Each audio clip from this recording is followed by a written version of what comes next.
Fala pessoal! Hoje eu tô aqui com a endocrinologista. Gente, nome difícil, né? Endocrinologista Larissa Teles. Obrigada por estar participando. Imagina, prazer. Obrigada pelo convite. Ela me acompanhou antes da gravidez, durante a gravidez e o pós-parto. E até hoje ela tá me acompanhando, gente, porque eu sou assim, eu falo, eu quero emagrecer, mas ela fala assim, você tá fazendo as coisas certinho? Eu falo, não, eu tô comendo uma caixa de bis, uma coca 3 litros, essas coisas. E ela dá aquelas bronquinhas em mim, mas tá ótimo. Lá, eu queria levar algumas informações pra lá, porque eu já sou super íntima, sabe, gente? Eu já fico... Eu queria levar algumas informações para as mamães que estão tentando engravidar. O que é preciso para quem está tentando? Algum exame? Como que tem que ser feita a rotina para isso? Então, primeira coisa, o que é importante? A gente saber até quanto é normal tentar. Porque muitas vezes a gente para o anticoncepcional, tenta 2, 3 meses, aí já rola aquela ansiedade e fala, não, eu tô com algum problema, eu sou infértil e tal. Então, assim, gente, até 1 ano tentando é normal, tendo relação de 2 a 3 vezes por semana, porque é um acaso, né? Então você tem que produzir um bom óvulo, ter um bom espermatozoide, então assim, isso não é rápido. Então até 1 ano é normal. Depois de 1 ano tentando, sem nenhum método contraceptivo, com relação de 2 a 3 vezes por semana, aí sim vale então investigar. Nessa investigação tem várias coisas, então a gente tem que avaliar a frequência do ciclo menstrual, se o paciente tem algum sintoma, se tem, por exemplo, excesso de pelos, irregularidade menstrual, se fica muito tempo sem menstruar, tipo 45, 60 dias, então começa a falhar, vem mês que não tem o ciclo, então a gente pode pensar, por exemplo, no ovário policístico. Nessa paciente que tiver muitos pelos, muita acne, ela também pode ter um problema na suprarrenal. Então a gente tem que avaliar quando foi a primeira menstruação. Então uma primeira consulta com o endocrinologista normalmente tem um monte de pergunta. Então, a gente vai lá atrás, vai perguntar, sua mãe teve alguma dificuldade para engravidar de você? Então essas são algumas informações que às vezes a paciente nem sabe, mas que é importante. Então, por exemplo, assim, quem está tentando e, por exemplo, já tá tentando faz uns 2, 3 meses. É bom recorrer a endocrinologista para descobrir alguma coisa? Calma. Não, vamos com calma, vamos esperar até um ano. A não medicalização das coisas também é importante, porque senão a gente fica meio neura, né? Então, o que ajuda muito a ver período fértil é o aplicativo. Então, eu indico muito para os pacientes isso, pegar um aplicativo, controlar o fluxo, ver se você está certinho na previsão do período de ovulação, da menstruação, então isso ajuda, né? Porque sempre tem as mães que procuram tomar o ácido fólico. Isso, ácido fólico a gente sempre. Então a gente vai parar o anticoncepcional 3 meses antes, a gente já tem que começar a tomar ácido fólico. Então isso é um cuidado. Que normalmente até o ginecologista prescreve, já orienta, vai parar, ok. Pra gente pensar em alguma disfunção hormonal, algo que vai dificultar a gravidez, normalmente a paciente tem que ter uma queixa básica que é a irregularidade menstrual. Se o ciclo está regular, provavelmente ela tem um ciclo ovulatório. Se ela não ovula, a menstruação fica aquela bagunça. Pode ter queixas também relacionadas à prolactina, que é um hormônio que também é responsável por irregularidade menstrual e infertilidade. Então, normalmente tem dor na mama, galactorreia, que a gente fala que é saída de leite, um pouquinho de colostrinho, um leitinho, dor de cabeça. Então, tem várias alterações hormonais que podem dar infertilidade ou dificuldade de gravidez. Não que a pessoa seja infértil para sempre, não. Se ela tiver um ovário policístico e tratar, ela engravida. Se ela tiver um problema de prolactina e tratar, ela engravida. Mas quando que a gente vai começar a pensar nisso, né? A partir de 1 ano tentando sem conseguir, ou se tiver algum sinal de alerta. Então, parou o anticoncepcional, não menstrua 3, 4, 5 meses, não. Pode procurar antes daí. Mas numa situação normal, que o ciclo tá regular, também não precisa ter tanta neura. Tá. Então, por exemplo, assim, as gestantes que tô grávida, o que eu faço? Faço acompanhamento para eu saber, por exemplo, já fui bem gordinha, eu gosto de comer bastante. O que eu faço? Devo recorrer para que eu não engorde tanto na gravidez? Sim. Aí o ginecologista vai avaliar. Então, numa primeira consulta de pré-natal, ele vai ver se você está num sobrepeso, numa obesidade, num peso normal. Então, se você tiver um sobrepeso na obesidade, isso já te coloca em risco de ter patologias relacionadas à gestação pelo excesso de peso. Então, diabetes gestacional, eclâmpsia, pré-eclâmpsia. Como que funciona esse pré-eclâmpsia? Gente, não tava a língua, cara. Eclâmpsia. Pré-eclâmpsia é uma doença da gravidez relacionada à elevação de pressão. Então, normalmente a pressão começa a subir e o paciente tem uma alteração no exame de urina de proteína. Então, começa a perder proteína na urina. Os pacientes também começam a ter uma retenção de líquido muito importante. A pré-eclâmpsia é esse cenário de pressão alta, perda de proteína na urina, e dá o risco de desenvolver eclâmpsia, que é o quê? Essa situação toda com crise convulsiva, o que daí faz uma emergência do parto. Então, se o paciente desenvolve eclâmpsia, que é a convulsão, então aí tem que fazer uma cesárea de urgência. Né? Mas a pré-eclâmpsia é essa situação que a gente identifica no consultório. Vamos supor, se o paciente é gordinho, o paciente obesa ou sobrepeso, se ela ganhar muito peso na gestação, o risco já aumenta. Se ela tiver mais do que 35 anos ou 40 anos, então o risco de pré-eclâmpsia, eclâmpsia também aumenta com a idade. Né? Legal. Se ela já é hipertensa antes de engravidar, esse risco ainda é maior. Então ela tem o que a gente chama de DEG, que é a doença hipertensiva da gestação, que a pressão só sobe na gestação, e tem a paciente que já é hipertensa e engravida. Então, se ela já é hipertensa e engravida, o risco também é maior. Então, por que é importante? Identificou. Então, essa gestante está com sobrepeso. Por que é importante o endocrinologista? Avalia em conjunto com o ginecologista, o obstetra, no caso, né? Esses exames, ver função tireoidiana. Normalmente, na primeira consulta de pré-natal, o ginecologista e o obstetra já pede, né? Um TSH para ver se tem alguma alteração, glicemia de jejum, que o valor de glicemia de jejum é diferente para a população geral do que para a gestante, é um valor normal, o normal é mais baixo. Então, às vezes, faz o exame, ó, já tá com diabetes gestacional, né?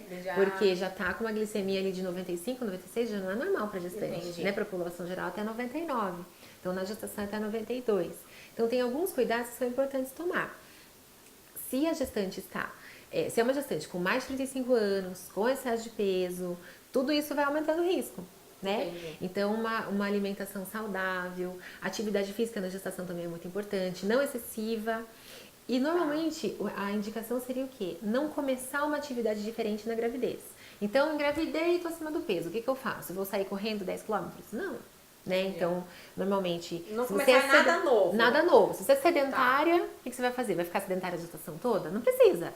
Passar ali 12 semanas, né? O primeiro trimestre, e pode começar a fazer uma hidroginástica, uma caminhada, uma coisa leve para ajudar no controle de peso, no ganho de peso da gestação. Gente, eu provei fazer hidroginástica nessa época, porque, ó, tem todas as mulheres lá, sempre levam um docinho. Ah lá, eu já sou, tá vendo? Não dá certo, gente. Leva uma comidinha, as tias vêm assim, ó, maciar a barriguinha. Isso é super mimado, é a melhor coisa. Vá fazer hidroginástica, que eu fiz, eu adorava as tias da hidro. E é super bom fazer alguma atividade. Agora, se a gestante já faz alguma atividade física, ela pode manter aquilo que ela já faz.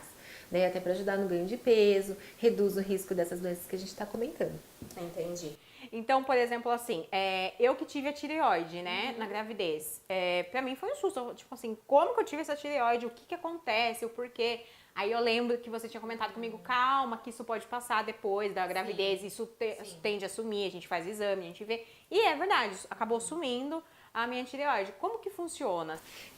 Então, na gestação, o que acontece? Na formação dos órgãos do fetinho, a tireoide, ela se forma só a partir de 20 semanas. Então, a tireoide do fetinho não é suficiente até 20 semanas. Então, a nossa tireoide tem que trabalhar dobrado ou triplicado para passar o hormônio para o bebê. Então, a gente tem que ter o que a gente chama de reserva funcional. Eu tenho que ter um estoque, entendeu? Eu tenho que ter uma capacidade de aumentar a minha produção de hormônio.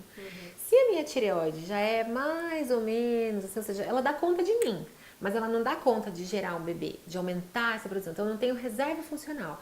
Então, ou seja, aí engravida, altera. Entendeu? Então, se a gente faz o exame antes de engravidar, tá tudo normal. Por quê? Porque na hora que ela teve que produzir mais, que ela teve que aumentar a produção de T3 e T4, ela não tem essa capacidade, essa reserva funcional, esse estoque. E aí a gente tem que repor. Na hora que você ganha o bebê, normalmente, né, a situação ali se normaliza, enfim, e aí você pode parar de tomar e acompanhar os exames. Mas esse tipo de paciente, normalmente, é um paciente que tem um risco de ter hipotireoidismo no futuro.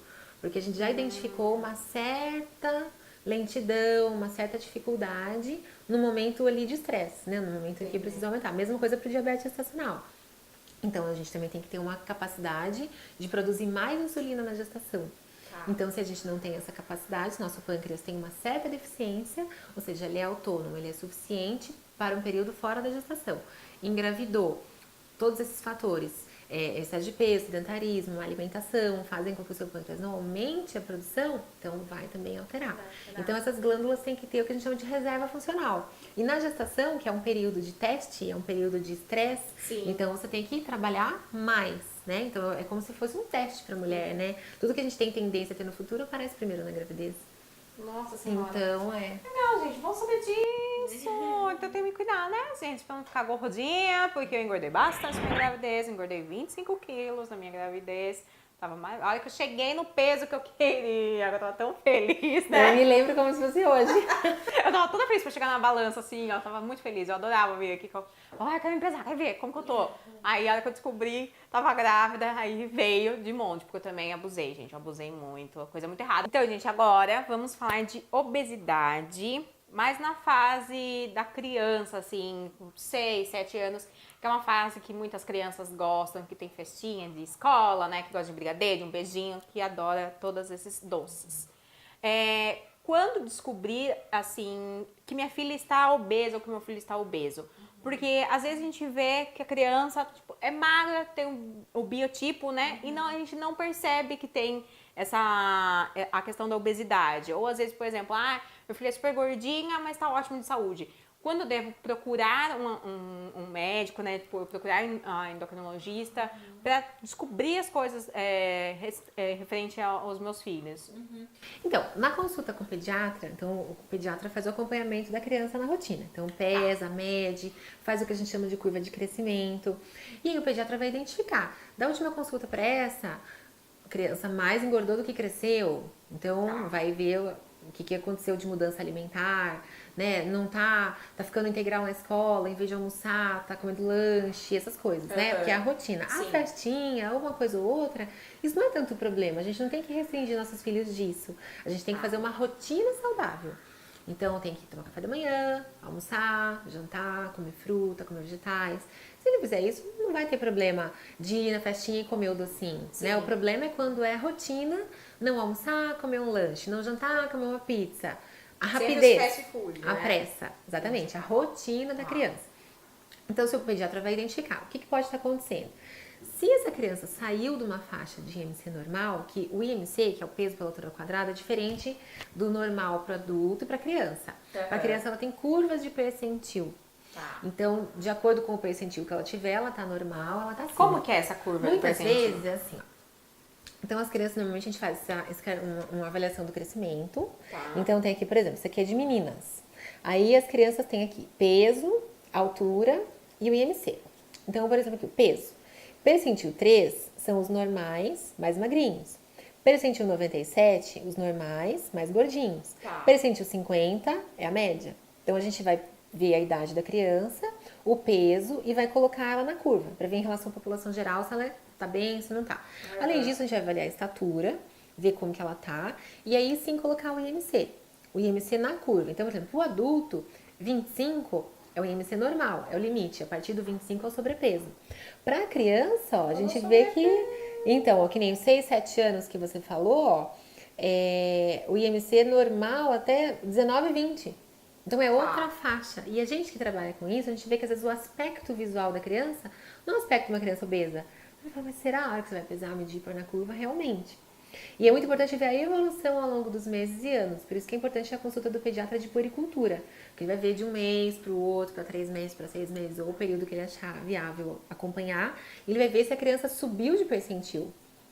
Então, ela vinha no percentil 50, de repente ela está no 85, opa, o que aconteceu? Vamos identificar. Parou de fazer atividade física, não está se alimentando bem, enfim. Assim, para as crianças que tá obesa, é melhor já partir para uma atividade física do que já com medicação, né? Sempre, não. Medicação a gente, assim, em último caso, e assim, só acima de 12 anos, usar alguma outra coisa, entendeu? Às vezes se a criança é muito ansiosa, é diferente você tratar uma ansiedade, enfim. Mas inibidor de apetite, só lá na adolescência que vai utilizar. Então, é hábitos, né? Então, a gente tem que ensinar os hábitos saudáveis, porque a criança copia o que a gente faz. Né? Então, não adianta, muitas mães falam isso. Eu faço pra ela jantinha linda, arroz, feijão, salada, carne, e eu vou lá e como um pão.